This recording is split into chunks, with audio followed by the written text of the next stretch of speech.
ഒരു മനുഷ്യൻ അല്ലാഹുവിലേക്ക് നിസ്കരിക്കാൻ വേണ്ടി കൈകെട്ടിയ ശൈത്താന് കടന്നു വന്നുകൊണ്ട് ആ കൈകെട്ടിയവന്റെ മനോമുഖരങ്ങളിൽ ധൃതി എന്ന് പറയുന്ന സ്വഭാവം ഇട്ടുകൊടുക്കുകയാ. എത്രയും പെട്ടെന്ന് തന്നെ നിസ്കാരം തീർത്തിട്ട് എന്റെ മനോമുഖരങ്ങളിലുള്ള ആവശ്യങ്ങൾ പൂർത്തീകരിക്കാൻ വേണ്ടി ഇറങ്ങി പുറപ്പെടുകയാണ്.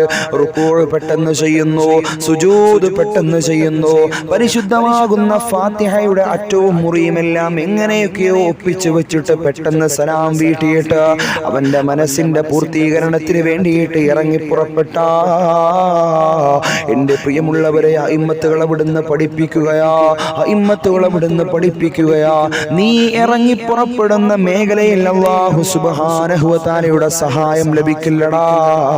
നീ ഇറങ്ങി പുറപ്പെടുന്ന മേഖലയിൽ അല്ലാഹു സുബ്ഹാനഹു വ തആലയുടെ തൗഫീഖ് ലഭിക്കില്ല. നീ നിന്റെ മകളുടെ അവിവാഹത്തിന്റെ ആവശ്യങ്ങൾക്ക് വേണ്ടിയിട്ടായിരിക്കാം ചിലപ്പോൾ പുറപ്പെടുന്നത്. നിന്റെ ഭവന നിർമ്മാണത്തിന്റെ ആവശ്യങ്ങൾക്ക് വേണ്ടിയിട്ടാകാം ചിലപ്പോൾ പുറപ്പെടുന്നത്. മറ്റുള്ള ഏതെങ്കിലും ആവശ്യങ്ങൾക്ക് വേണ്ടി ജീവിതത്തിന്റെ സമ്പാദന മേഖലകളിലേക്ക് ഇറങ്ങി പുറപ്പെടുന്നവനാണെങ്കിൽ പോലും അല്ലാഹു സുബ്ഹാനഹു വ തആലയുടെ സഹായം നിന്റെ ആ തൊഴിലിൽ കിട്ടണമെങ്കിൽ നിസ്കാരം വെട്ടിച്ചുരുക്കിയാൽ കിട്ടില്ല പൊന്നുമോനെ.